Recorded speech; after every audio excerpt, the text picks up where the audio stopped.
Good evening, ladies and gentlemen. It is a great pleasure for me to welcome you to the 6th Annual Social Science Lecture on this campus. This event, if I squint, it's because these lights are up here, and I don't know whether we'll be able to do anything for our guest lecturer or not, but perhaps something may be done. They are supposed to add to our beauty. It's necessary, but I don't think a very successful experiment. This event, this annual social science lecture, is presented to you under the auspices of the UCLA Committee on Public Lectures in cooperation with the local chapter of Pi Gamma Mu National Social Science Honorary Society. The purpose of this annual lecture is to present to the faculty, students of this campus, and members of this community distinguished contributors to the advancement and understanding of the social sciences and the part they play in human affairs. In this age of nuclear energy, spacemen, and awesome wonders and terrors of modern science, the role of the less spectacular and much less published social disciplines in the development of mankind and society is far too easily underestimated or ignored. One distinguished physical scientist recently stated, and I quote, that we have entered the infancy of the scientific society which has been envisaged for several generations by men of such diverse vision as Edward Bellamy, H.G. Wells, and George Orwell. Science is losing its place as a curious and isolated appendage of the social order, and is being used systematically as a generative enterprise. The result is the quickening velocity of socio-economic change. End of quote. I am not just sure what that statement means. But I venture to suggest that man's greatest challenge today, as in the past, lies not in the realm of the natural and physical sciences, but in the area of economic, political, and sociological problems for which he must find solutions if he is to progress to the goals to which he seemingly aspires, to say nothing about achieving sheer survival. I venture also to suggest that the mysteries of man are much more profound than the mysteries of nature, and that the resolution of man's social problems in their various aspects is not only a more complicated matter, it also demands the greatest wisdom. It is in the social sciences that wisdom meets its supreme test. For this to be used effectively, it is necessary that the scholar and practitioner translate their thoughts for and their findings to those who, particularly in a free society, must choose their leaders and courses of action that are to be taken. Here, however, man encounters his greatest difficulty. He moves relentlessly to an unknown future from a distant and not too well understood past. Furthermore, by the actions that he takes, he continuously shapes and molds that future in ways that at best he can comprehend, although possibly only dimly, by an analysis and appraisal of the road he has already traversed. A theory of history, imperfect though it may be, is a sine qua non to intelligent policy for the future. Tonight, we have with us a man who has spent most of his life trying to unravel a pattern of consistency from the record of vicissitudes, failures, and triumphs of man's sojourn on this earth to date. Ladies and gentlemen, I am pleased to ask Vice Chancellor Foster Sherwood to introduce tonight's distinguished guest to you.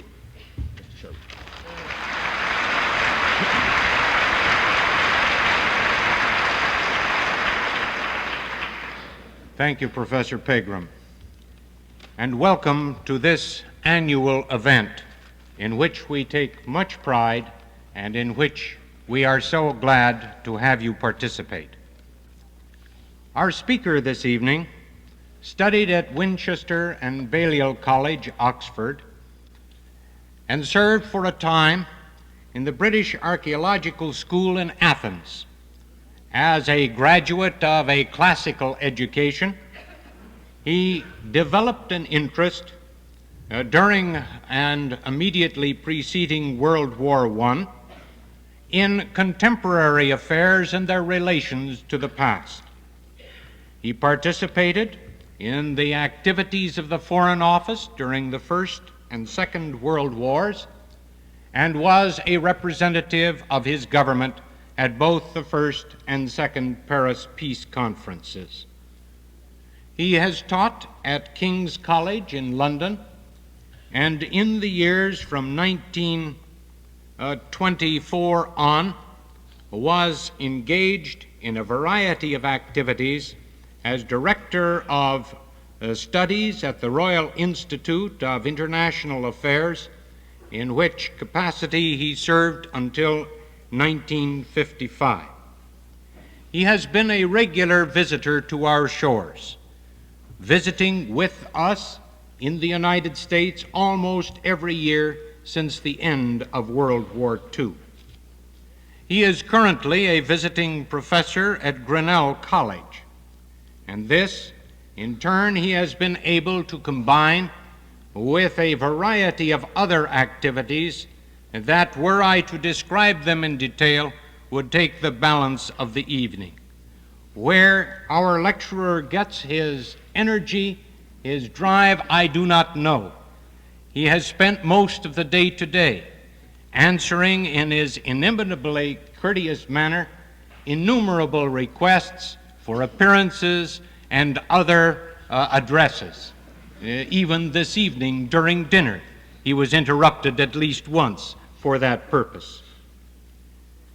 He is best known for his monumental study of history, a work which occupied a major, though again not all, of his time between the years 1921, when the idea for the work first sprang to mind, and 1934, when the first of the volumes that make up that impressive essay made their appearance. Between 1934 and 1961, these volumes have appeared with amazing frequency and have been the subject of considerable debate, and I venture to say have done more for social studies than any single work in our time. It is my great pleasure and honor to present Professor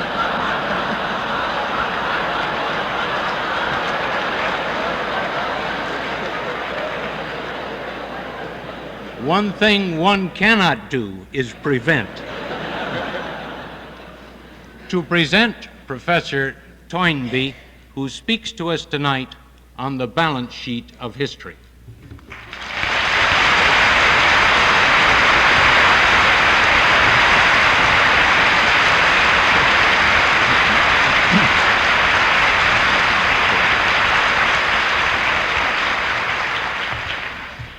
Thank you for your very kind welcome. And Mr. Vice-Chancellor and Professor Pegram, ladies and gentlemen. You mentioned, Mr. Vice-Chancellor, that I spent a year in Greece after leaving the University of Oxford. I went to Greece to study ancient history, which I was going to teach, so I thought, for most of my life. And I spent a year walking about with a rucksack on my back and spending the evenings in Greek villages.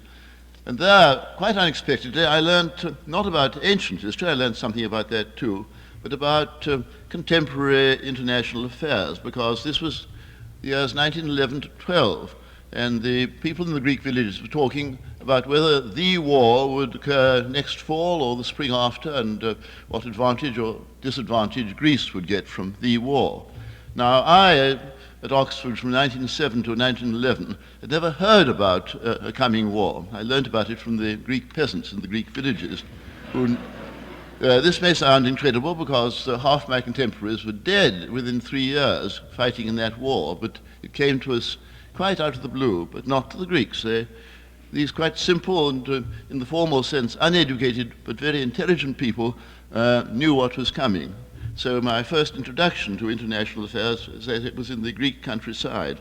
I didn't then suspect that I should spend most of my life in studying and writing about international affairs. Well, now, if we are trying to cast up the balance sheet of history, this is surely only an interim balance. At least, let us hope it is an interim balance and not the final account. Because, so far as we know, the human race in 1963 is only just at the beginning of its history. Men of science who study the origins of the human race still differ considerably, I believe, in the number of hundreds of thousands of years they give us for the antiquity of man up to date. But I think the longest estimate is not more than 1 million years. It's only at the most 1 million years ago that the human race appeared on the face of this planet. And they tell us that the expectation of life on this planet, if the planet is allowed to remain habitable, is of the order of about 2,000 million years. That is at least 2,000 times as long as the human race has been in existence up to date. This places a great responsibility on our generation to allow the human race to continue. And I was talking about the existence of the human race. If we think in terms of civilization, that didn't begin till more than about 5,000 years ago. So our interim balance sheet, if we were to work it out today, would cover only an infinitesimal part of the potential lifespan of the human race. Now, when we draw up an interim balance sheet now, we find that in our time we've presented ourselves, I suppose, with the most formidable challenge that the human race has faced. Let's say, trying not to exaggerate, within the last 20 or 30,000 years. I suppose it was about that time ago, as far as we can judge, that late Paleolithic man finally invented weapons which enabled him to get the absolute conclusive mastery over all other wild beasts except himself. From that time onwards, man was secure against every kind of wild animal except man himself. Since that time, he has turned his weapons upon himself and his fellow human beings. But of course, it's only in our day that he has had weapons of an annihilating character. He's perhaps done as much injury and damage to the human race as he could with the feeble means at his power so far. Today, his means are no longer feeble. His responsibilities are increased in proportion. I suppose the present challenge to mankind is really, put in very simple terms, this. Since time immemorial, since as far back as we know anything about the history of the human race, our ancestors have been tribal-minded.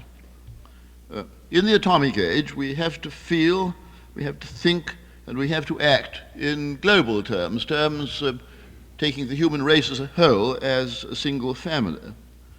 In fact, the tribes of man have to learn, and learn quickly, to behave like a single family. And this requires a portentous emotional and intellectual revolution. The emotional revolution, of course, is much more difficult than the mere intellectual one. It is fairly easy to see that this is, with one's mind, that this is a necessity for survival. But to change one's feelings to correspond to what one sees with one's mind is a harder task and certainly a slower task.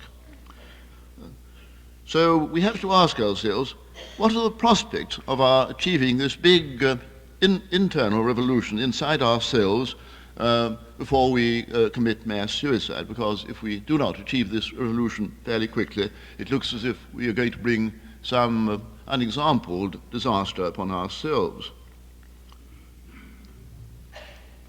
The distinguishing characteristics of human nature, one perhaps is curiosity, the thing that makes us study the sciences and the human studies. But curiosity presupposes consciousness. And consciousness brings with it some freedom of choice, at least. Not complete freedom of choice, but some freedom of choice. And freedom of choice involves drawing a distinction between right and wrong choices. And choice means responsibility.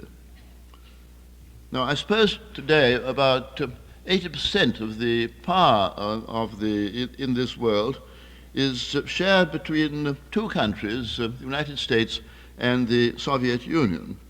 So these two countries have on their shoulders, and especially the rising generation in both these countries, has on its shoulders the 80%, let us say, of the responsibility for ensuring the survival of the human race. That is a very, very formidable responsibility, because we have inherited the gift of life handed down to us by our ancestors since our pre-human ancestors first became human during this short first million years of human history. If there are still 2,000 million years of history possibly to be lived, that means 6,000 million coming generations pleading to be given the same chance of life that we ourselves have been given by our predecessors, pleading that we in our time do not wind up human history. And that, as I say, the responsibility for that lies to an overwhelming extent on the shoulders of the rising generation in two only great countries out of the 100 mostly small countries into which the human race is still at this time divided. Now, when we're dealing with inanimate nature, right and wrong mean effective or ineffective for our purpose, whatever our purpose may be. There's no moral issue in our choice when we're dealing with inanimate nature. But when we're dealing with other living creatures, and above all with other human beings, right and wrong have, as we recognize, also an ethical meaning which matters more than the intellectual meaning. They mean ethically good or bad. As Professor Pegram said, we've been enormously successful in our dealings with inanimate nature. Man seems to have an unlimited intellectual capacity for discovering the secrets of physical nature and harnessing them for his own purposes. This is purely intellectual action. Morals doesn't come in here. Technology, reinforced during the last 3 centuries by science, deliberately directed towards research and the application of research, has performed these marvels, and I suppose these will pale before the marvels that future scientists will achieve. On the other hand, we have been enormously unsuccessful in our dealings with each other as fellow human beings. This field of human affairs, the field that, of course, really matters to human beings, technology is a neutral force and can be a plague or a blessing according to the way in which we apply it in our relations with each other. So the fundamental thing, obviously, in human affairs is human relations.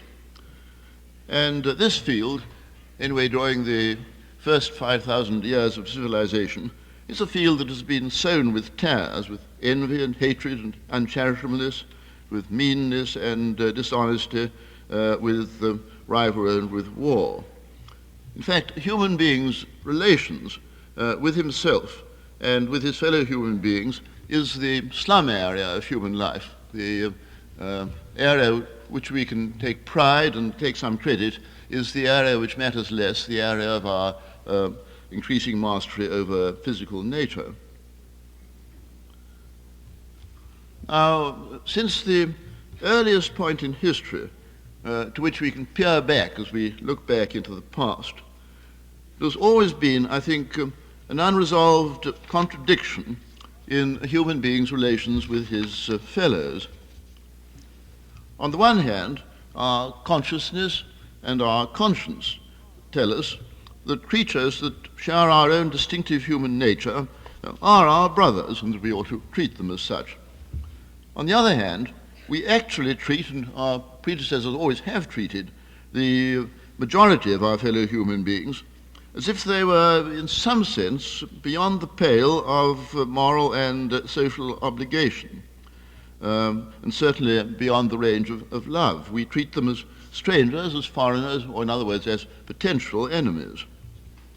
Now, this distinction, I suppose, has always been inhuman and immoral, and the question with which we are faced today at the dawn of the atomic age is, can we make a break with a tradition that goes back to the dawn of history, of human history? Because in the atomic age, we must either break with that very ancient and deeply rooted tradition of separateness between different branches of the human race, or sooner or later we must bring some incalculable calamity upon ourselves. I think it's encouraging to note that already in the past there have been partial breaks through the barrier dividing one's own minority of the human race from the alien majority, because the aliens, the foreigners, have always been the majority, and one's own nationals have always been the minority of the human race, because so far every local country, state, people, nation has always been a minority compared to the human race as a whole. I think today, looking back over the history of the last 5,000 years, one's eyes have become riveted on the would-be world states. I say would-be because no state in the past has ever been a world state in the literal sense of including the whole living generation of the human race and covering all the habitable lands on the face of this planet.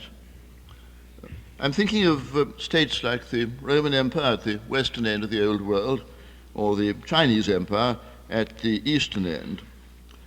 States whose citizens felt that they were members of a community embracing the whole human race.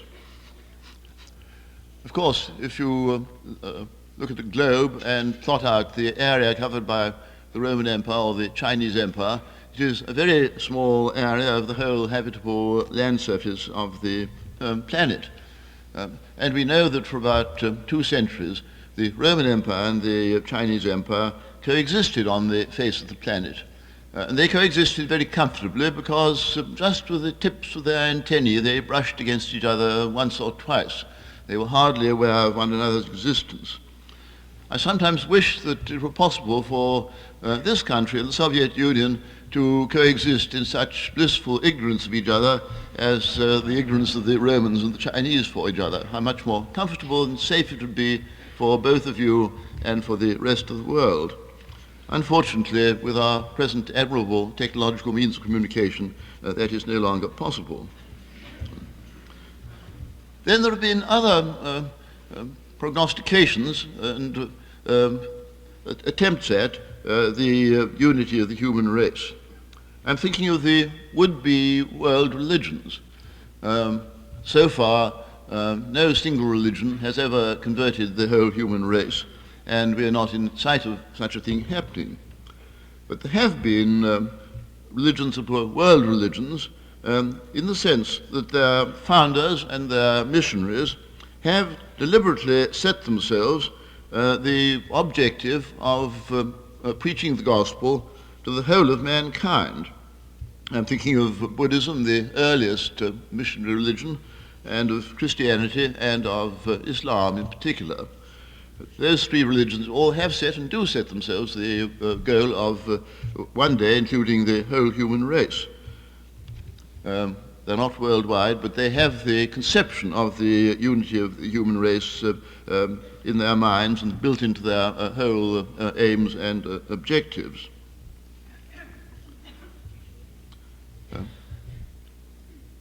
There is one ideology today which is awkward for its neighbors because it has the same missionary ambition. But I suppose that communism would never have conceived the idea of converting the whole of mankind if it hadn't arisen, as it did arise, in a Christian and Jewish environment where this was part of the something almost taken for granted in any religion. It should be a missionary religion and should try and preach its gospel to the ends of the earth. So it's true that so far no state and no religion has ever succeeded in making itself literally global.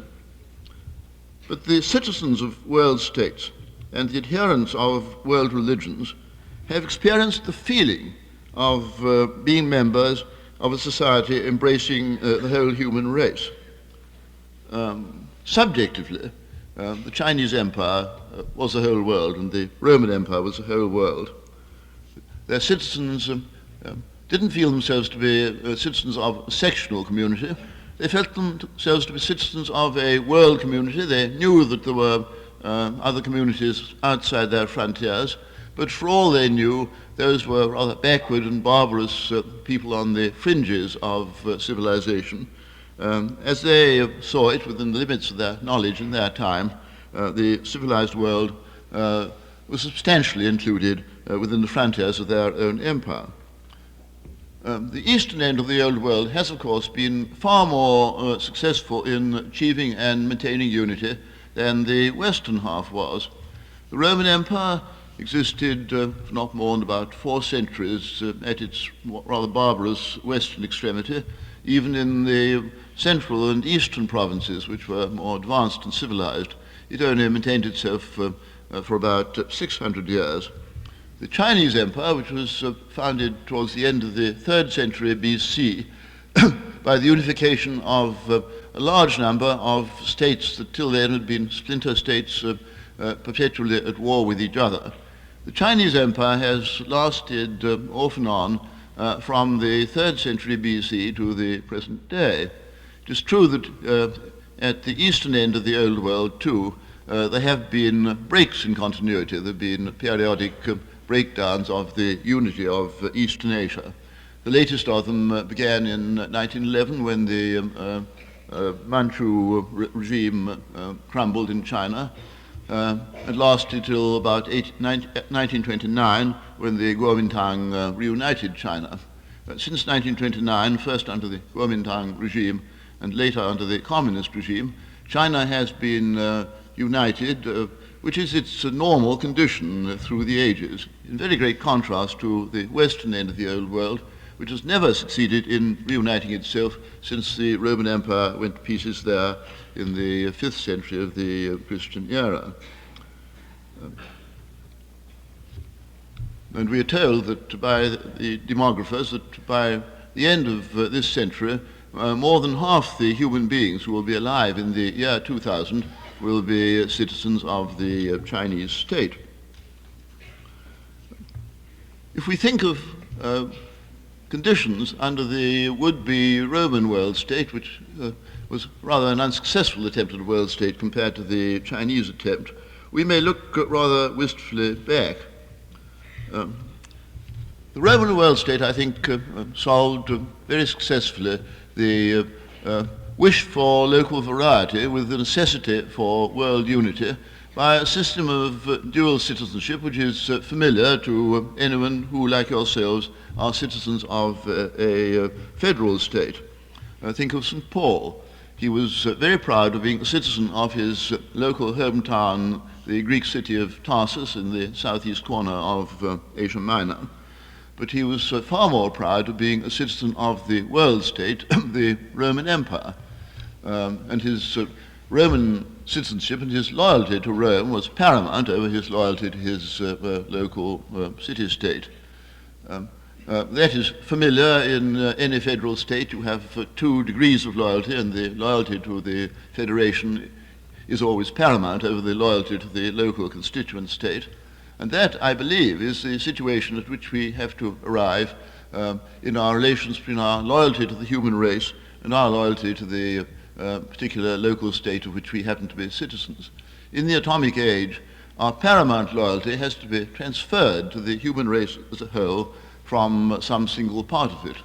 Because unless the paramount loyalty of the human race is given towards preserving the human race and ensuring its survival, there will be no human race, and then there will be no national fragments of it. The future of the national fragments is bound up with the preservation of the human race itself, and therefore our concern for the preservation of the human race as a whole must come first. I look back with envy to the demilitarization of the Roman Empire. At the time of the Roman peace, if you traveled northwards from Rome towards the Rhine frontier of the Roman Empire, you would meet with only 1,000 soldiers at Lyon on all the way from Rome to the Rhine. Never in history again have there been so few soldiers between Rome and the Rhine as 1,000.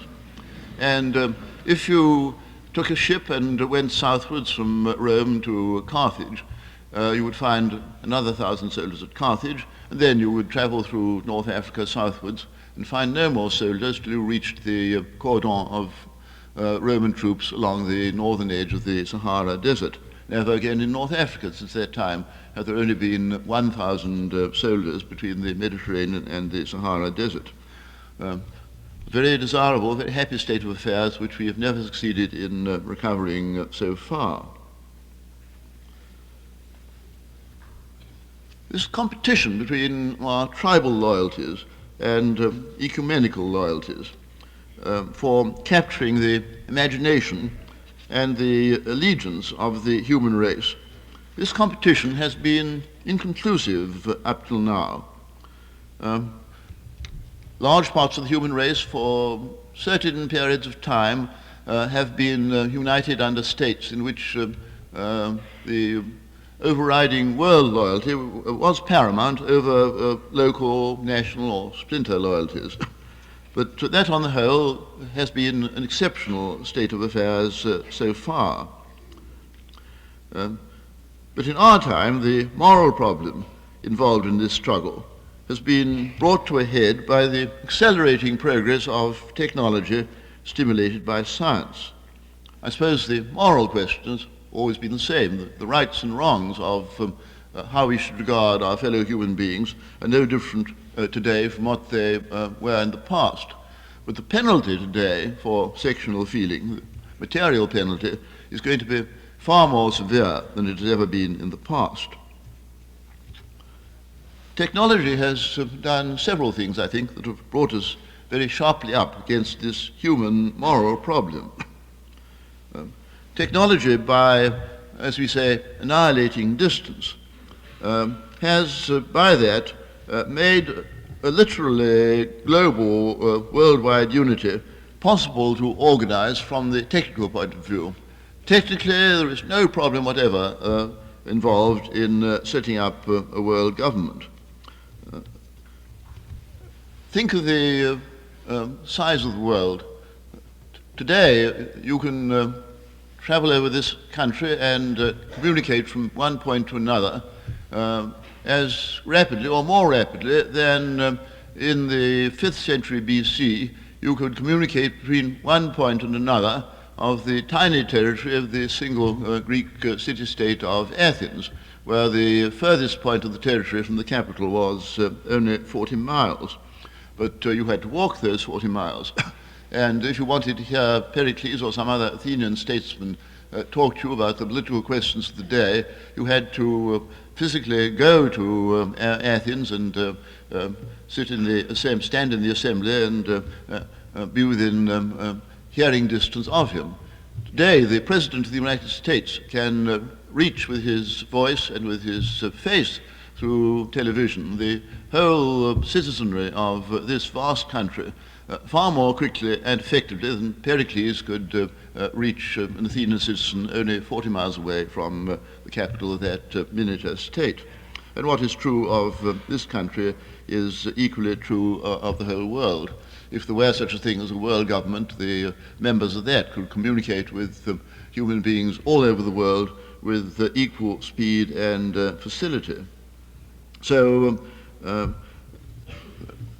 there's no technological impediment to world government. Technology has given us the tools.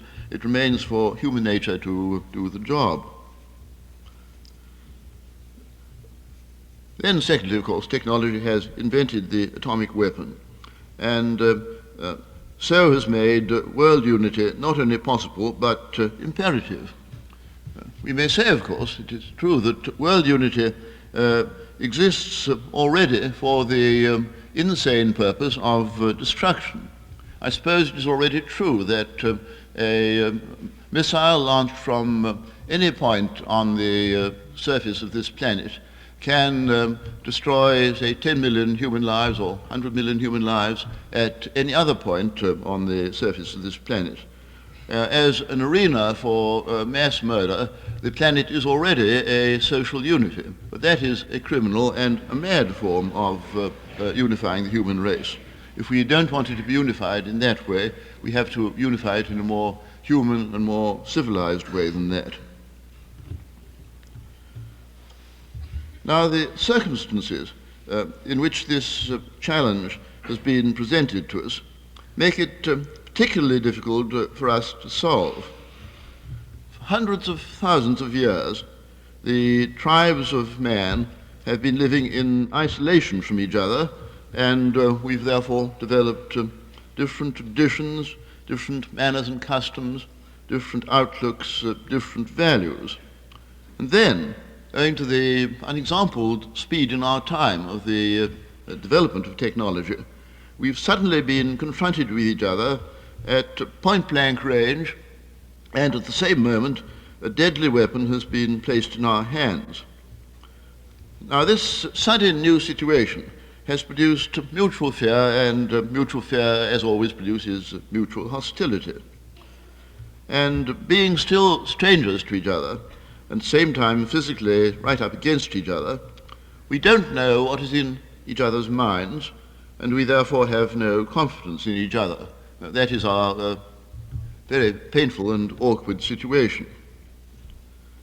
Now, this state of mind of suspicion and hostility, mutual suspicion and hostility, is very human and very natural, but it is a state of mind that we cannot afford and we have somehow to reverse. We have to see through our superficial differences, large though they loom, strong though our feelings may be about them, these differences that divide us, to the underlying common humanity that unites us. And we have to learn to regard our human variety not as being something to be hostile to, alarmed at, indignant about, but as being part of the common inherited treasure of the human race. Now, it's true that in the atomic age, we have to achieve political unity for certain purposes. I suppose there are two obvious purposes. One is some kind of centralized control of atomic power, and the other is some kind of centralized control of the production and distribution of food. Because at the very least estimate, the population of the world is going to double and treble, probably by the end of this century. It may increase many times more than that, because we have gloriously achieved a sensational reduction in the premature death rate of the human race. Even in backward countries, that has been achieved by fairly simple public health measures. We have not achieved a corresponding reduction in the birth rate, because that cannot be achieved by administrative action. It can only be achieved by the will of hundreds of millions of men and women who have to be persuaded and who have to educate themselves. And self-education in a big change of habits takes time, and during that time, at the minimum, the population of the world will have doubled and trebled. And that will bring Malthus's problem, which he stated more than a century and a half ago, into actuality. After Malthus had reckoned that, had warned us that the world's population was going to walk away from the world's food supply, the great grasslands of the heart of this country and Canada and of the Argentine and Australia were opened up, and the problem was postponed.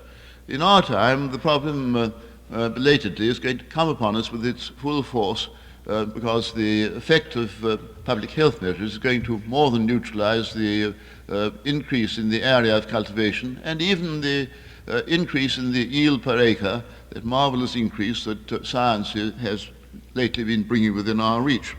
All the resources of science will be needed to tide over the period till the population of the planet stabilizes again, and science will be paralyzed and inhibited from producing its effect if, for purposes of producing and distributing food, the world remains divided up into about 100 compartments, each under a government that has sovereign power to decide what shall or shall not be done about producing food within its own frontiers and distributing it to other parts of the world. So, for at least those two urgent purposes, some kind of world government will be needed, and needed soon. And it is true that, as we know from the history of all federations, it is very difficult, perhaps impossible, to establish a common government unless behind that common government one has some minimum common ethical standard governing our dealings with each other, because government rests on common moral understandings, and it's difficult to have common government between people whose moral ideas are very different from each other. But a common morality does not necessarily require uniformity in all other departments of social and cultural life. World government does presuppose a common sense of responsibility for the survival of the human race. Subject to that, it allows us many differences in manners and customs, much variety, which is part of the salt of human life. So I suppose our aim should be political and ethical unity, anyway for minimum urgent purposes, leaving room at the same time for social and cultural variety in all fields where unity is not going to be, in the atomic age, a necessity of life. Variety in fields where unity is not necessary is surely desirable, because human nature itself is varied. Suppose that our local differences in manners and customs were to be completely ironed out owing to the increase in facility of means of communication. That is a possible thing one might foresee in the not too remote future. There would then still be innate differences between different psychological types of human being. The psychologists are only at the beginning, I suppose, of the exploration of the interior depths of human nature, a field which is as vast, this psychic field, as the physical field of outer space, because inside each human being there is a psychic immensity which is comparable in its immensity and complexity with the physical outer space. And the psychologists who have been the pioneers in our time of this exploration seem, or anyway some of them seem, to find that in any sample of the human race you will find people of certain different psychological types represented all through the population of the world. And each of these types, according to the psychologists, has its own particular cultural and social needs.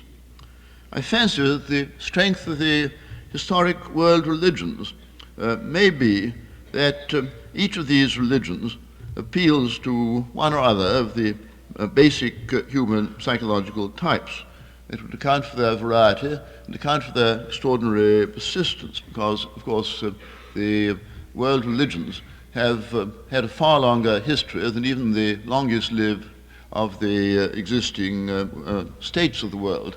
Political institutions so far been pretty short-lived in history. Religious institutions, by comparison, have been much longer-lived, perhaps because a good religion ministers to needs that are deeper than political needs, which are rather on the surface of human life compared to the inner life of the spirit.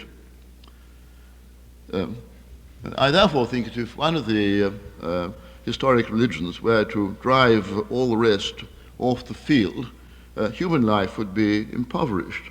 What I would hope would be that the world religions in this age of increasing communications will know more about each other, and know more about each other not in order to disapprove more of each other or to dislike each other more, but in order to have more sympathy with each other, to value each other more, and to learn more from each other, perhaps without losing their separate historic identities. And so to allow much greater freedom of choice to individuals as they go on in life to choose among the world religions which religion suits them best. Up till now, our religion has been a matter of accident. The extraordinary accident of birth, the time and place in which we have to be born, has made us a Muslim or Jew or Christian, whatever it may be. It is rather an irrational way of acquiring one's religion. I think our descendants may have much greater power of choice in choosing the religion that is for them the door to communication with whatever the higher spiritual presence is in the universe that is beyond and above man. I think back to the competition between different missionary religions for converting the population of the Roman would-be world state. If you look at the history of the Roman Empire, it's the religious history that is the live part of its history. The Roman Empire was a remedy for a state of long-continuing war and revolution, which had almost extinguished Greco-Roman civilization before the Emperor Augustus imposed his peace on the Mediterranean world. And as the cost of imposing peace, he had to put politics to sleep and to a certain extent economics to sleep. He had to freeze to some extent the material side of life, because that was a lesser evil than the extreme degree of warfare and revolution which had been till that time threatening the destruction of civilization around the Mediterranean basin. But since human nature cannot do without freedom in some sphere, freedom under the Roman Empire broke out in the field of religion. And the real history of the Roman Empire is the history of the competition between the rival Oriental religions which were coming in from the East and were competing for the conversion of the Greeks and Romans. Now, in that competition, which lasted for about 3 centuries, the victor, Christianity, did, it is true, eliminate the rest. But it eliminated them partly by absorbing elements, and very important elements of them, into itself, so that some of the original variety of religion in the Mediterranean world under the Roman Empire has survived down to our day inside Christianity. For instance, 2 of the rival religions were the worship of the Egyptian goddess Isis and of the Asian goddess Cybele. Isis and Cybele were officially abolished, but they live on in the worship of the Virgin or the Mother of God in many branches of the Christian Church. The soldiers of the Roman Empire were addicted to the worship of 2 military gods whom they found on the eastern frontiers of the Roman Empire, the Persian god Mithras and the Syrian god Jupiter of a place called Doliki.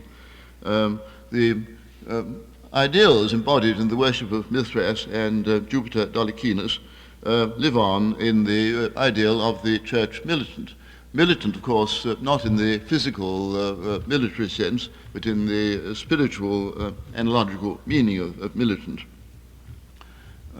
That change from literal military militancy to missionary militancy, I think the classical example of that comes characteristically from India.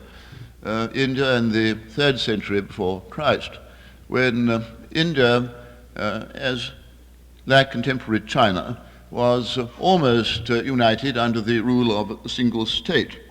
And an Indian emperor, the famous Emperor Ashoka, inherited this state at a time when only the southern tip of the peninsula of India remained outside this united Indian empire. And like many rulers of empires, Ashoka yielded to the temptation to try and reach so-called natural frontiers by conquering and annexing the rest of the peninsula, and so making a single state out of the whole of India. So he deliberately made war on the nearest of the still independent Indian states. And having made this war, he was so horrified by the crime and evil of war that he renounced war for the rest of his reign, and though he continued to be a conqueror, he became a conqueror in quite a different medium. He became a convert to Buddhism, and he spent the rest of his energies and the resources of his empire in propagating Buddhism to Ceylon and to Central Asia. It's thanks to Ashoka that Buddhism is today the religion of about half the human race.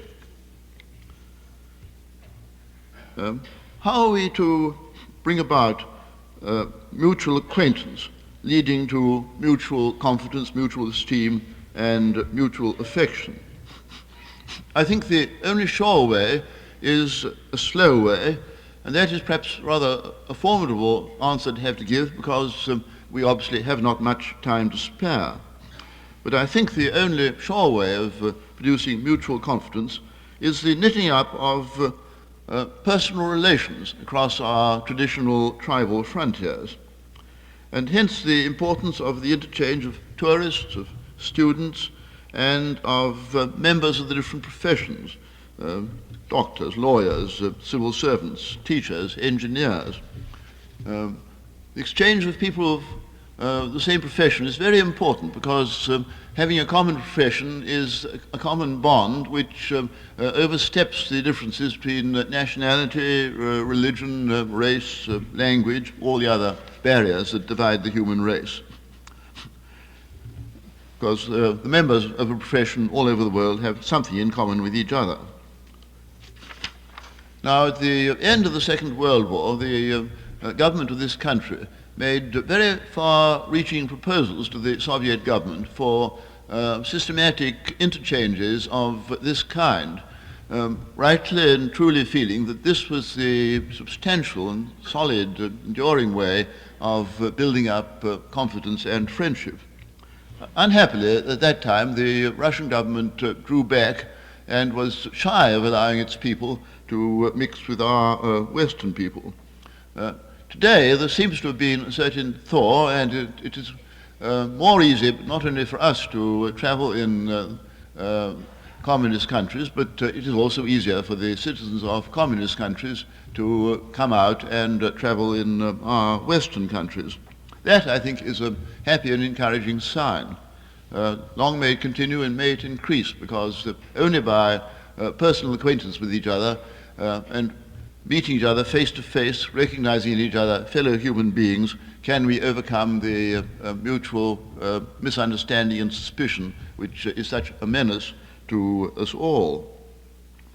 So I would say that the agenda for all our local governments should be, first, the negative objective of making war impossible, a very important first interim sort of provisional stage. Secondly, trying to underpin that by positive insurances of peace. First of all, putting the control of atomic energy in the hands of some single world authority with effective paramount power in this field over the local national governments. Let us suppose that we are successful in eliminating the possibility that atomic power will be used for warfare. It is certain, I think, that in the course of these next 2,000 million years, atomic power will be used on an enormous scale for peaceful purposes, as a source of power to be used for atoms for peace, in fact. But we know that the technical difficulty of using atomic power is the production of atomic waste. And we know that atomic poison produces its effects over thousands of miles away from the source of the poison. In other words, you cannot deal with the problem of neutralizing the poisonous effects of atomic waste within the frontiers of 100 local national states. We shall only be able to deal with it on a worldwide scale. And therefore, even if atoms are only used for peace, the use of atomic energy will presume some worldwide authority for saving the human race from being contaminated by atomic poison. And then I would say the third objective should be to build up a world society by promoting a network of personal friendships. Personal acquaintance is needed to underpin all political arrangements.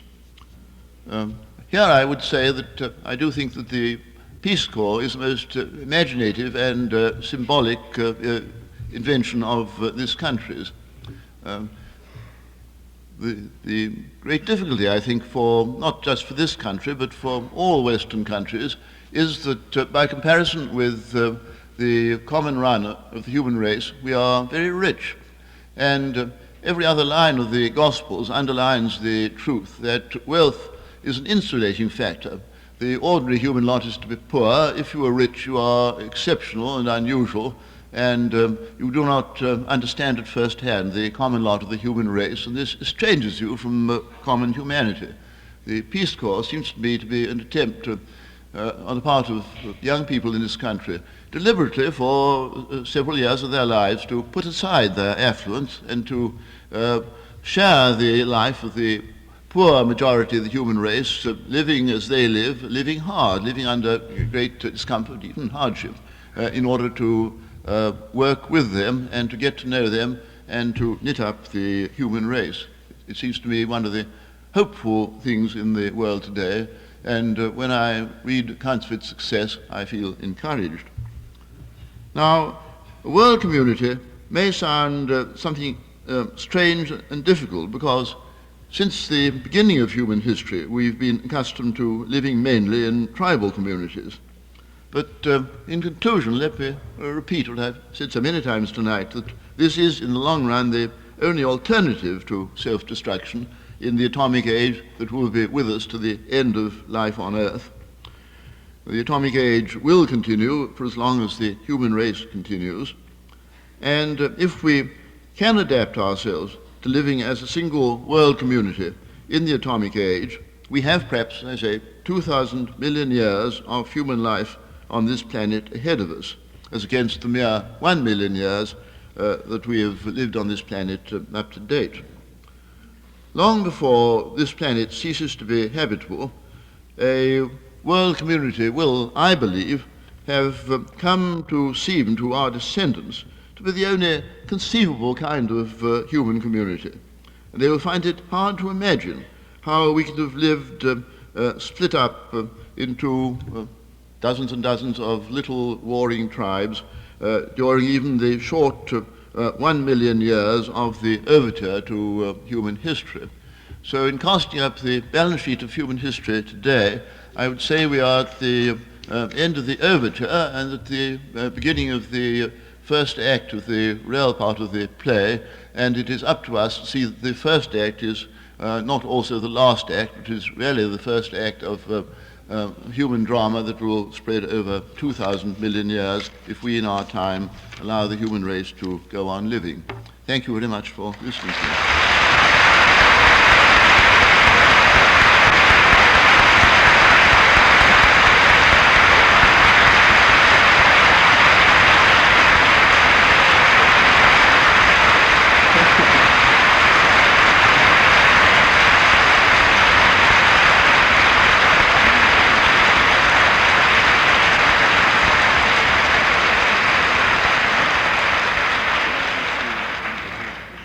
Thank you, Dr. Toynbee, for this challenging address. It would be superfluous for me to emphasize any of the points that you have made tonight.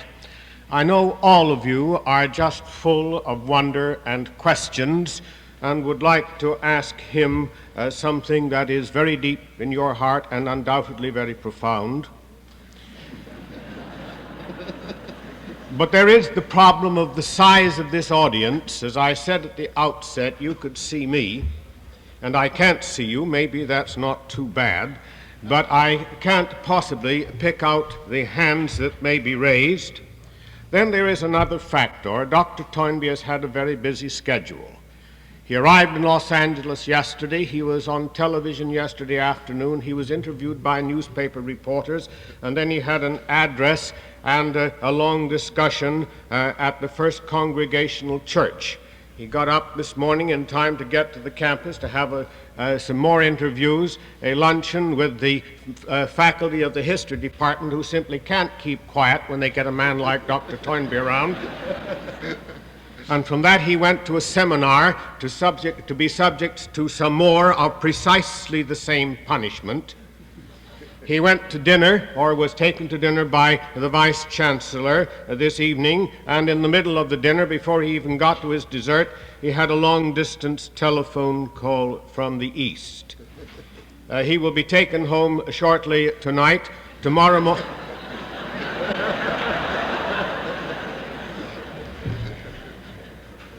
morning, he will fly north to give a lecture to Stanford in the hope that he can convert the barbarians up there.